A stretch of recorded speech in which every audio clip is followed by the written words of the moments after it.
Hebreus capítulo 11. Nós vamos ler, irmãos, a partir do verso 8. Se você der uma olhada para o livro de Hebreus, você vai perceber que ele tem como mensagem, deixa aberto aí no capítulo 11, só para a gente contextualizar. Você vai perceber que a grande mensagem do livro de Hebreus é a superioridade de Cristo. Hebreus vai mostrar que Cristo é supremo, que não há nada nem ninguém que se compare a Jesus Cristo. Então Hebreus vai mostrar que Jesus Cristo, por exemplo, é superior aos anjos, Jesus Cristo é superior a Moisés, Jesus Cristo é superior à lei, Jesus Cristo é superior ao tabernáculo. Então é um livro que destaca a superioridade de Cristo. E quando nós chegamos no capítulo 11, é como se ele aplicasse essa superioridade de Cristo também, falando acerca da fé em Cristo. Então ele nos apresenta no capítulo 11 a superioridade da fé em Cristo. Nós sabemos pelas Escrituras, a Bíblia nos afirma que o justo viverá pela fé. E esse é o capítulo que a Bíblia então discorre muito sobre a fé, nos ensina sobre a fé. Se você der uma olhada no primeiro bloco, os versos 1 a 3, ele vai descrever para nós aí a fé, vai explicar o que é a fé. Basicamente, ele vai nos afirmar que a fé tem a ver com convicção, com certeza, é a convicção daquilo que nós ainda não vemos. Fé tem a ver com essa certeza. Essa é a explicação inicial de Hebreus 11.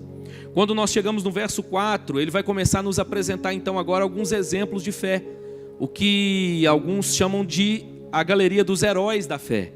Se você observar o primeiro bloco do verso 4 ao verso 7, ele vai nos apresentar primeiro 3 heróis pré-diluvianos. O primeiro herói que aparece aí para a gente é Abel. A Bíblia então vai descrever Abel como um herói da fé.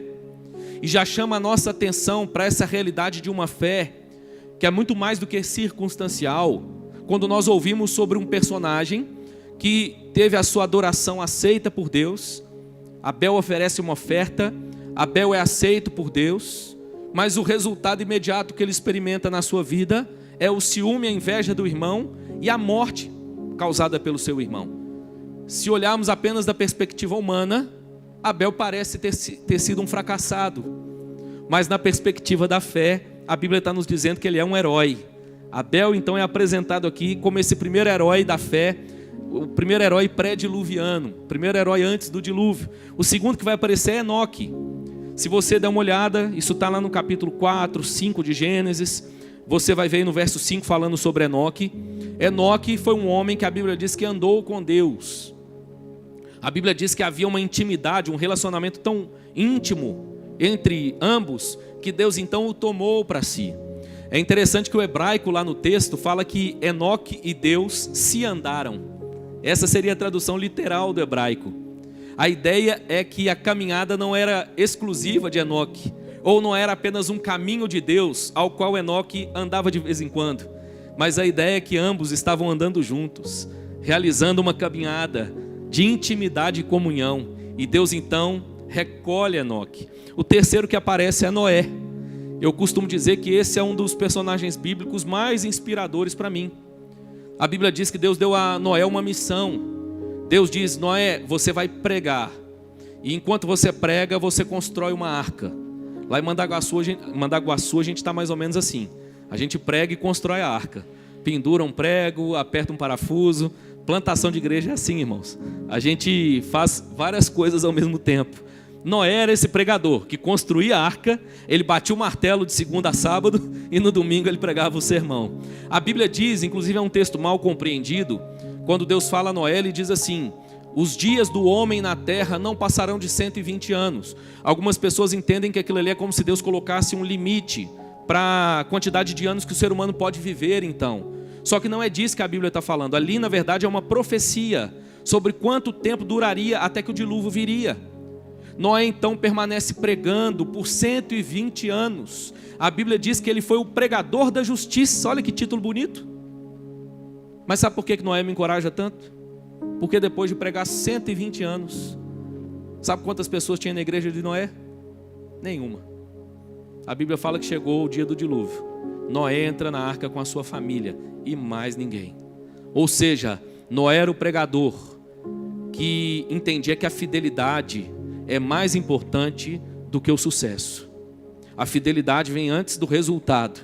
Numa cultura tão imediatista, numa cultura que tem deturpado com tanta facilidade as Escrituras em torno por buscar sucesso, por buscar uma resposta imediata das pessoas, nada como lembrar desse herói, irmãos. Então nós temos nesse primeiro bloco esses 3 heróis apresentados, pré-diluvianos. Se você der uma olhada agora, a Bíblia vai nos apresentar a partir do verso 8 do capítulo 11, 3 patriarcas heróis. Obviamente você vai lembrar o nome deles: Abraão, Isaque e Jacó. Os 3 então são apresentados agora do verso 8 ao verso 21. Hoje nós vamos focar apenas em um deles. Vamos meditar na história de Abraão. E eu quero te convidar então a fazer a leitura comigo a partir do verso 8. Hebreus 11, de 8 a 19. Acompanhe comigo, por favor, a leitura. Nos diz assim então a palavra de Deus: pela fé, Abraão, quando chamado, obedeceu, a fim de ir para um lugar que devia receber por herança, e partiu sem saber aonde ia.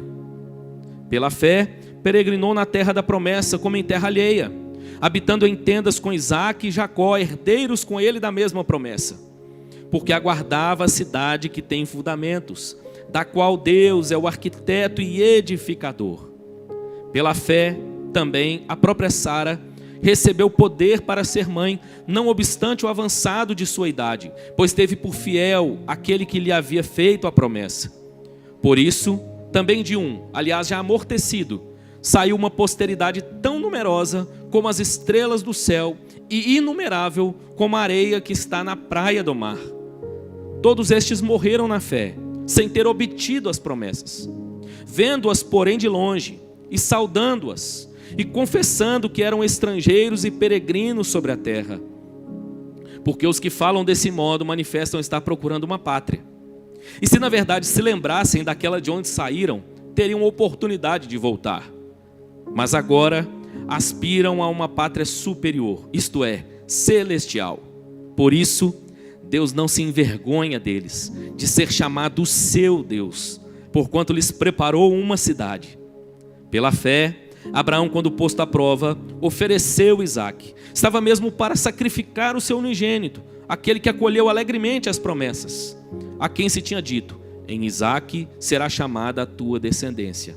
Porque considerou que Deus era poderoso até para ressuscitá-lo dentre os mortos, de onde também, figuradamente, o recobrou.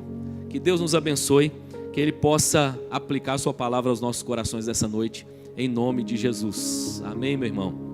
Olhando para esse texto então, irmãos, nós ouviremos hoje, olhando para o patriarca Abraão, por que não dizer para sua esposa Sara também?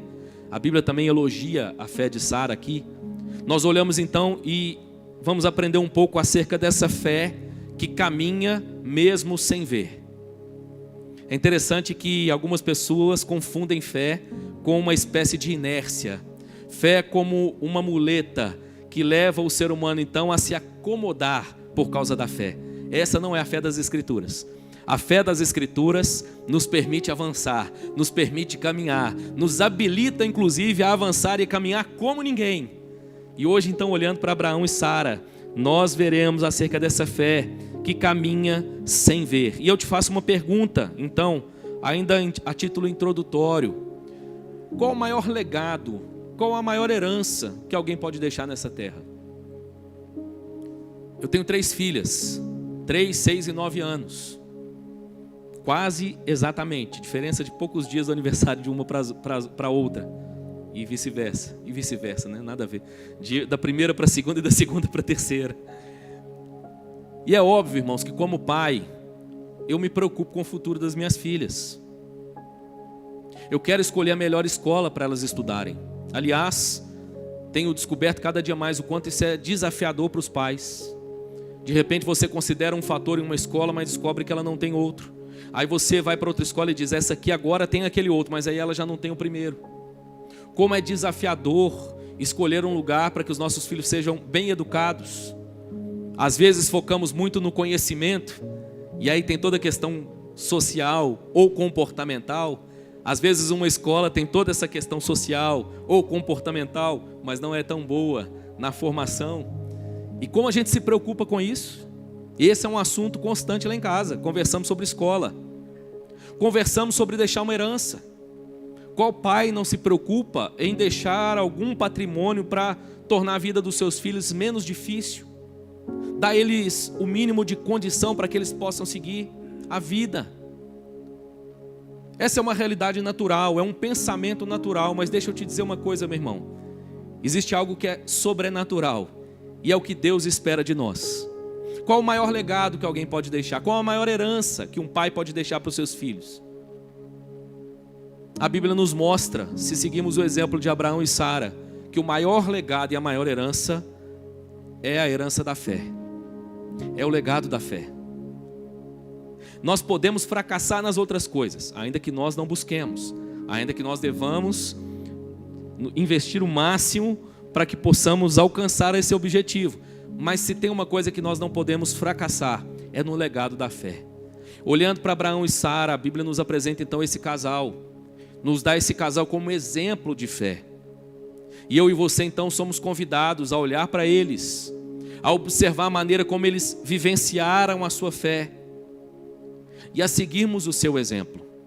Quero te dizer que essa história então vai nos mostrar algumas verdades importantes sobre esse viver pela fé, à medida que nós observamos detalhes de como foi a vida de Abraão e Sara e obviamente conseguimos aplicar a nossa própria realidade. Primeira questão que eu quero chamar a sua atenção, que está aí no verso 8. Primeira grande verdade que esse texto vai nos mostrar acerca dessa vida de fé, ou vida pela fé, ela vai nos falar e vai nos mostrar sobre um chamado para a herança futura. Olha o que diz o verso 8 novamente. Pela fé, Abraão, quando chamado, obedeceu, a fim de ir para um lugar que devia receber por herança, e partiu sem saber aonde ia. Se você voltar lá em Gênesis e for ler um pouco da história de Abraão, você vai perceber que o contexto era de uma família pagã, com costumes pagãos.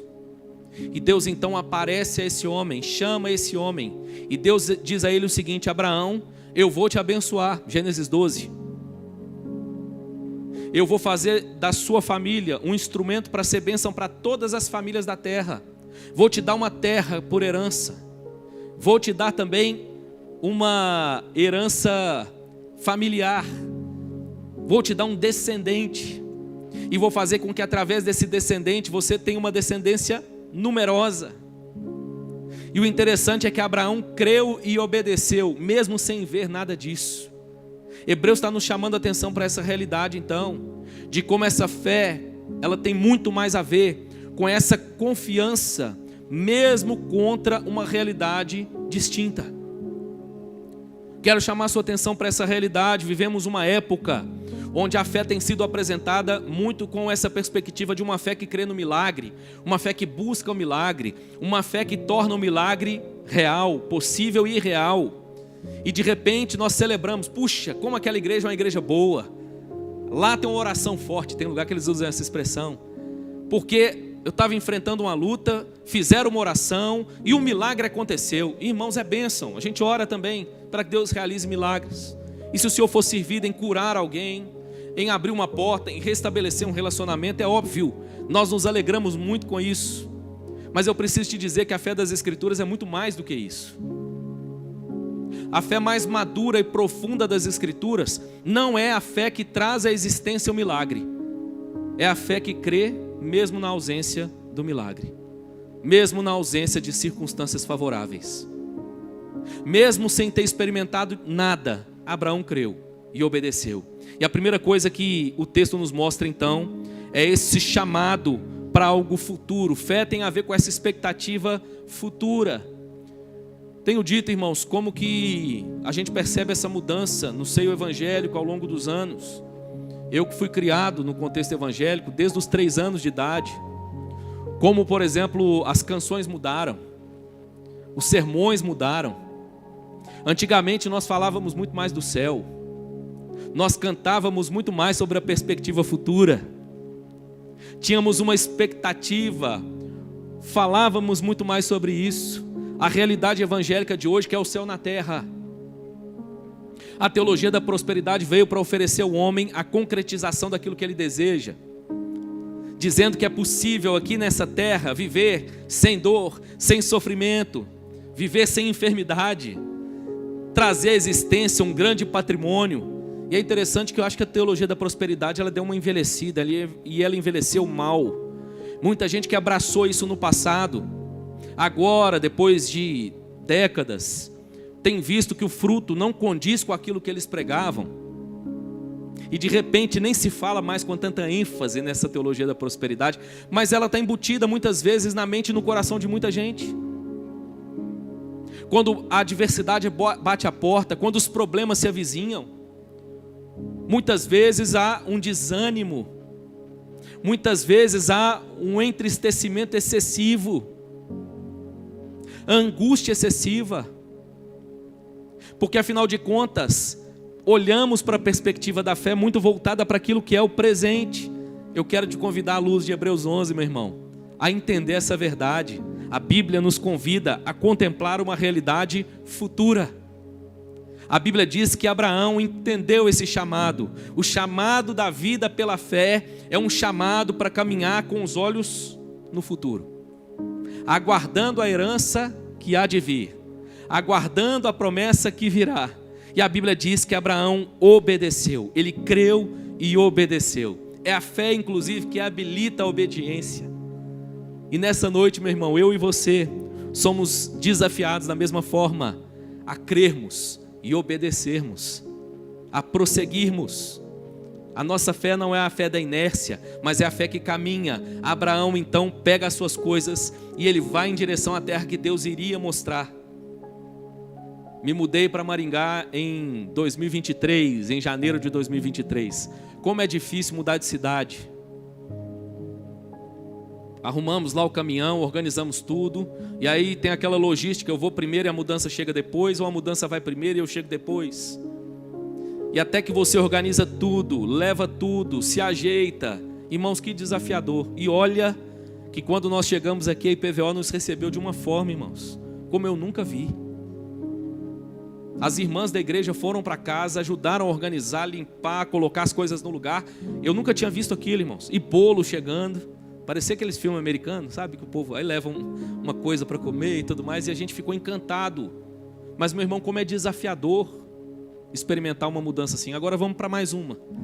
Daqui a um tempo a gente deve ir ali para Mandaguaçu. Então, já estamos preparando a mudança de novo. Mas pense você nessa realidade. Abraão não sabia onde ele estava indo. Imagine você preparar a sua mudança e seguir sem saber para onde você está indo. Mas Abraão creu e obedeceu. Meu irmão, o Senhor nos chama a crer. O Senhor nos chama a perseverar. O Senhor nos chama a obedecer, a confiar nele. A vida pela fé, essa vida de quem confia em Deus. Abraão então prossegue, aguardando aquele lugar que Deus apontaria. Vivemos uma sociedade tão imediatista, irmãos. Lembrei hoje de manhã lá em Mandaguaçu que eu sou da geração da internet de escada. Quando já ali na adolescência chegou então a internet, lembro que era mais ou menos assim. A gente tinha que colocar a linha telefônica para conectar.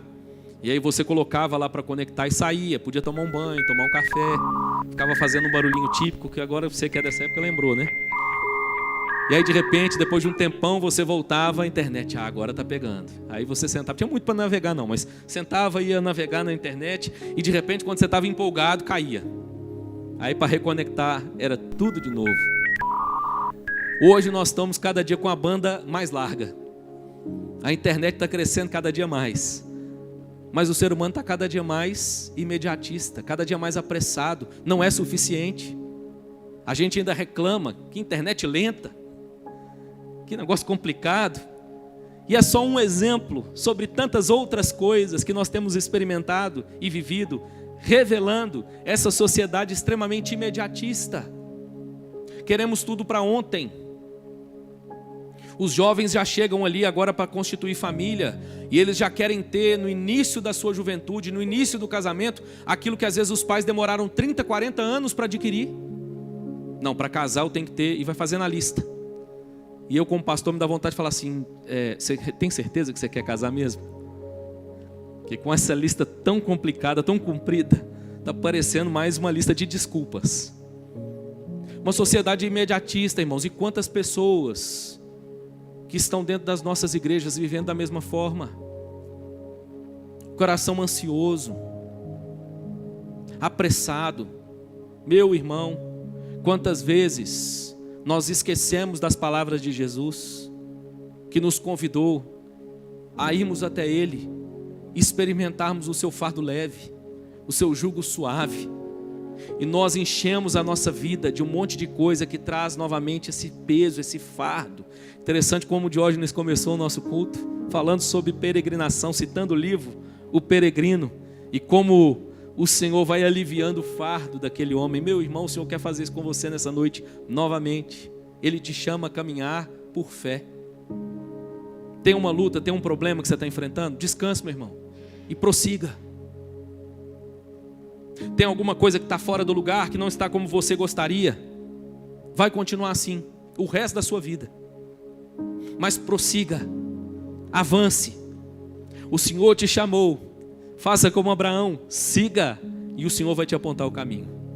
Então, em primeiro lugar, irmãos, nós ouvimos sobre esse chamado para uma herança futura. João Calvino, comentando esse texto, diz o seguinte: a fé é a firme confiança de que Deus cumprirá o que prometeu, mesmo quando não vemos os meios ou o momento de sua realização. Não é uma fé em milagres, mas uma fé no caráter infalível de Deus. Somos chamados a crer, a confiar nesse Deus poderoso, maravilhoso, e a prosseguirmos. Contexto dos Hebreus: igreja enfrentando lutas, perseguições. Povo que ouviu sobre a promessa da vinda de Cristo, mas o que experimentava agora era uma vida cada dia mais difícil por causa da sua fé. Mas o autor da Epístola aos Hebreus está lembrando a esses irmãos: assim como Abraão caminhou, mesmo sem ver, o Senhor capacita vocês, para que vocês também caminhem, em nome de Jesus. Então, em primeiro lugar, irmãos, esse texto nos fala sobre um chamado para uma herança futura. Ao exemplo da vida de Abraão, a segunda coisa que esse texto vai nos mostrar sobre essa jornada de Abraão, sobre esse viver pela fé, é a maneira como Abraão permanece na terra da promessa. Olha comigo agora os versos 9 e 10. O texto diz assim: pela fé peregrinou na terra da promessa como em terra alheia, habitando em tendas com Isaque e Jacó, herdeiros com ele da mesma promessa, porque aguardava a cidade que tem fundamentos, da qual Deus é o arquiteto e edificador. Olha que interessante, irmãos. A Bíblia agora está nos dizendo que Abraão segue para a terra. Abraão chega naquele lugar e agora ele peregrina na terra com a sua barraca, com a sua tenda. Abraão leva a sua mudança e agora ele está habitando em tenda. Ele arma a sua tenda para a sua família habitar. E aí, de repente, ele recolhe a tenda. Agora vamos caminhar mais um pouco. Prossegue mais um tempo. Arma novamente a sua tenda. E passa mais um tempo ali com a sua família. O texto está nos mostrando, irmãos, e nos chamando a atenção para essa realidade. Da maneira como Abraão entendeu a promessa. Ele entendeu que a promessa era a promessa de uma terra. E ele persevera em crer nessa promessa. Em aguardar essa promessa. Nós olhamos para esse texto e o que nós estamos vendo aqui então é o seguinte: Abraão tomou posse da promessa, ainda que ele não tivesse tomado posse da terra. Mesmo sem ter efetivamente tomado posse da terra, Abraão tomou posse da promessa. E ele viveu como se aquela terra já fosse dele. É isso que o texto está dizendo. Ele segue peregrinando ali, mas ao mesmo tempo aguardando. E aí quando fala em aguardar, o que o verso 10 diz? Aguardando a cidade que tem fundamentos. Pense nessa realidade. Alguém que está peregrinando numa tenda, repousando numa tenda, mas a Bíblia está dizendo que ele aguardava uma cidade, e essa cidade tem fundamentos sólidos. Uma barraca tem a sua fundação bem instável, mas Abraão aguardava a cidade que tem fundamentos. Com isso, irmãos, nós somos chamados a reconhecer essa realidade. Vivemos com os olhos fitos no futuro, Cristo voltará. Temos uma herança bendita em Cristo. Não podemos perder essa herança de vista, mas isso não significa que nós nos desconectamos da realidade. O cristão então é chamado a viver nesse mundo de maneira subversiva. Não como o homem ímpio, que vive de repente, como se não houvesse amanhã, como se não houvesse juízo, sem considerar a realidade de que esse mundo caminha a passos largos para destruição, para perdição. A fé cristã não é uma utopia de alguém que vive sem reconhecer a realidade dura no meio da qual nós vivemos, o mundo caído no qual nós vivemos. As notícias estão aí o tempo inteiro para nos lembrar dessa realidade, irmãos. 30 facadas perto de nós. E de repente vem uma notícia, vem outra. No mínimo, nos traz para a realidade de um mundo que caminha a passos largos para a perdição. Nós somos libertos dessa vida de quem vive de maneira utópica, como se não houvesse amanhã, como se não houvesse juízo. A Bíblia nos garante que todos nós compareceremos diante do tribunal de Cristo. Mas ao mesmo tempo, irmãos, esse não é um viver pessimista, fatalista. A vida da fé, ela não apenas toma ciência dessa realidade, mas ela toma ciência de uma outra realidade. A realidade da promessa de Deus para o seu povo. E a promessa de Deus para o seu povo é o reino de Deus. Nesse sentido, viver cristão é subversivo. Mesmo em um mundo que caminha a passos largos para a perdição, nós caminhamos, irmãos, como quem já toma posse da terra. Claro, pela fé, tomamos posse da promessa. Nós vivemos como o reino de Deus já estabelecido entre nós.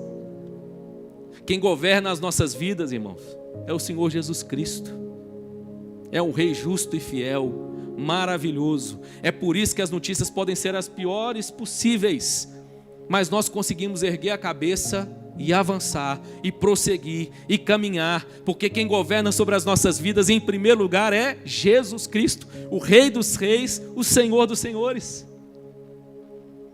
É um caminhar subversivo.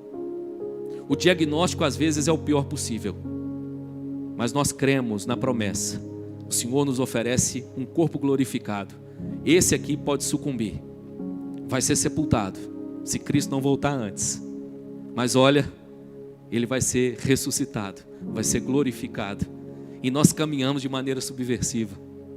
A notícia não é boa, o diagnóstico não é bom, mas nós podemos crer na promessa do nosso Deus. Abraão creu na promessa.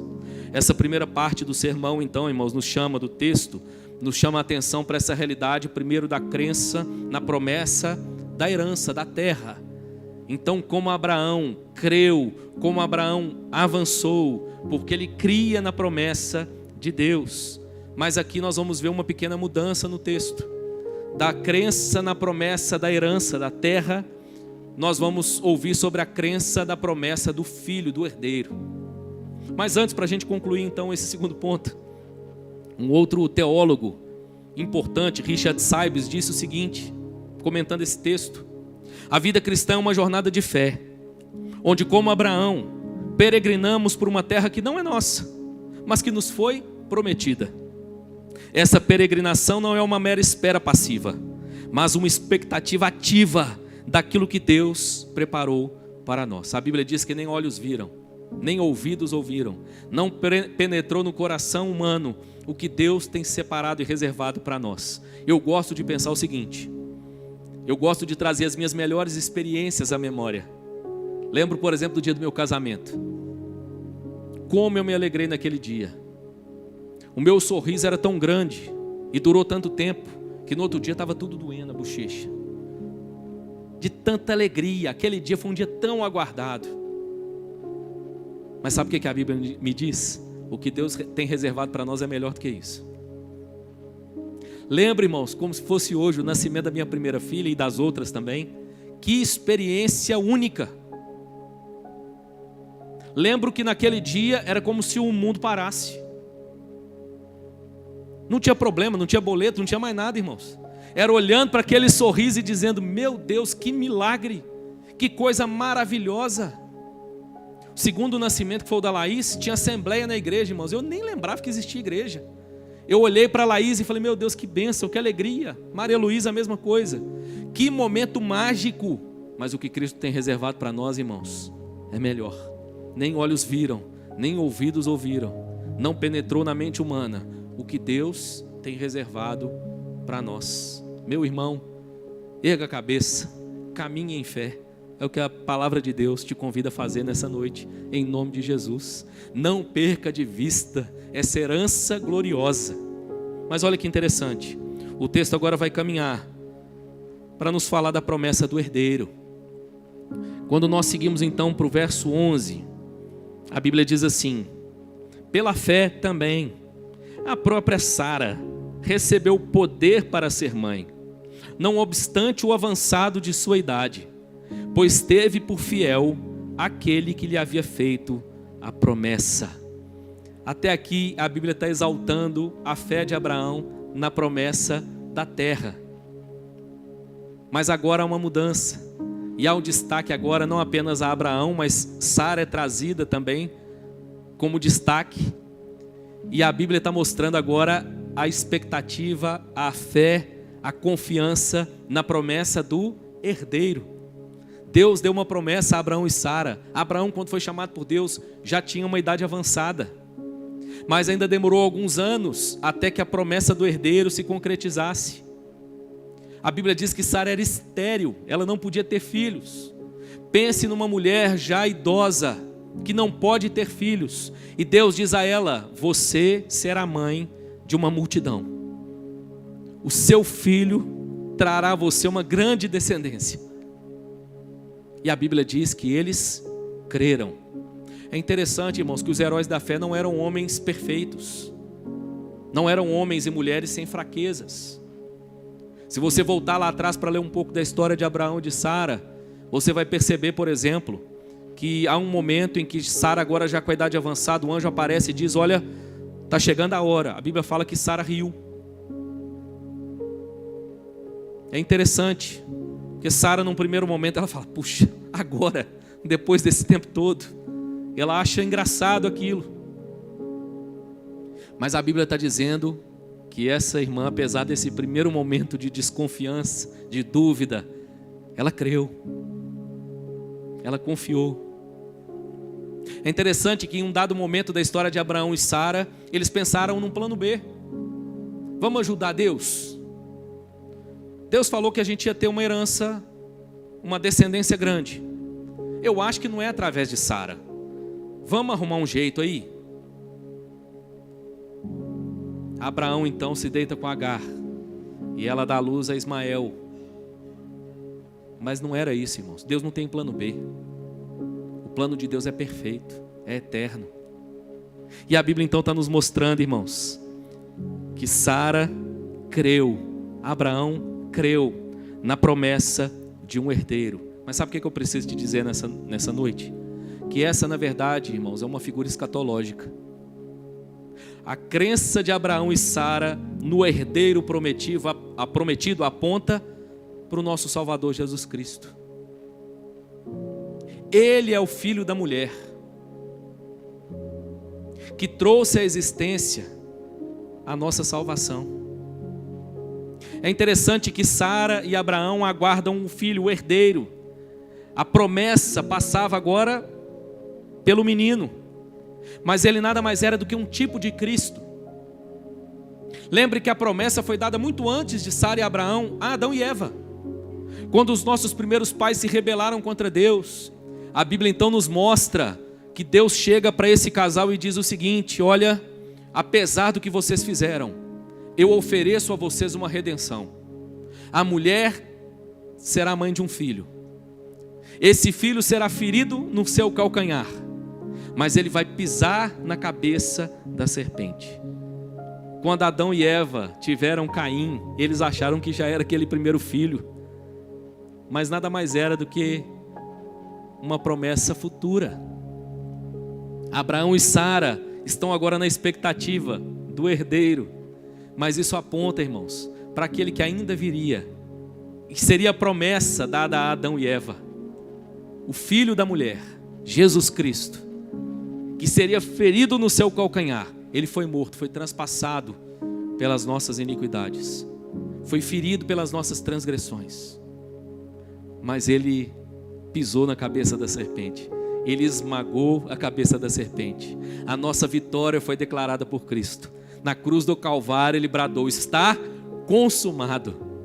Na cruz do Calvário, irmãos, o verdadeiro herdeiro da mulher consumou essa obra gloriosa.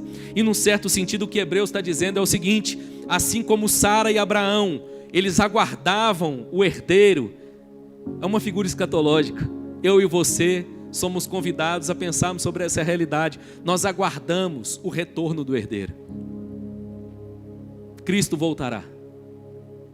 A cultura tem dito por aí: ah, mas vocês estão falando disso até hoje, já tem mais de 2000 anos, está demorando, não está? E eu disse aqui outro dia que a minha vontade é virar para essa pessoa e dizer: tá, por sua causa. Sabe por que ele não voltou ainda? Porque Deus é longânimo e paciente.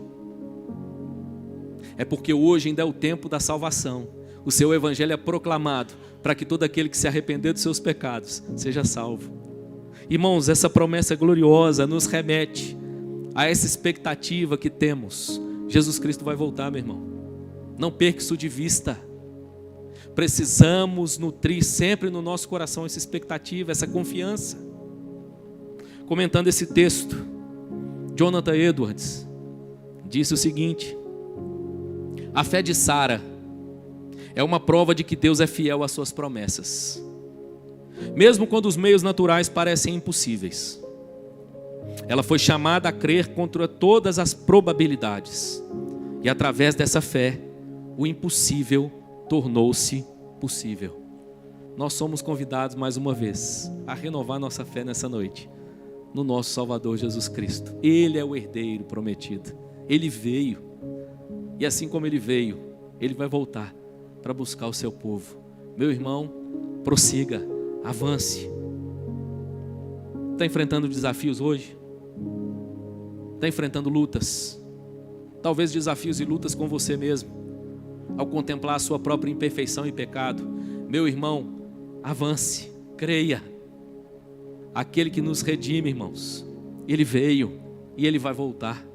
Somos convidados então a seguir o exemplo de Sara e de Abraão. Mas para a gente terminar, quero ler com você os versos 17 a 19 novamente. Apenas para nós nos lembrarmos. O texto então nos fala sobre um chamado para uma herança futura. Como Abraão foi chamado para uma terra, ele não sabia onde era, mas ele creu. Assim eu e você somos chamados a crer e a confiar, ainda que a gente não consiga descrever, mas nós cremos e sabemos em quem cremos. E por isso nós avançamos. Em segundo lugar, nós vimos sobre a permanência na terra da promessa. Abraão tomou posse da promessa, ainda que não tenha tomado posse da terra.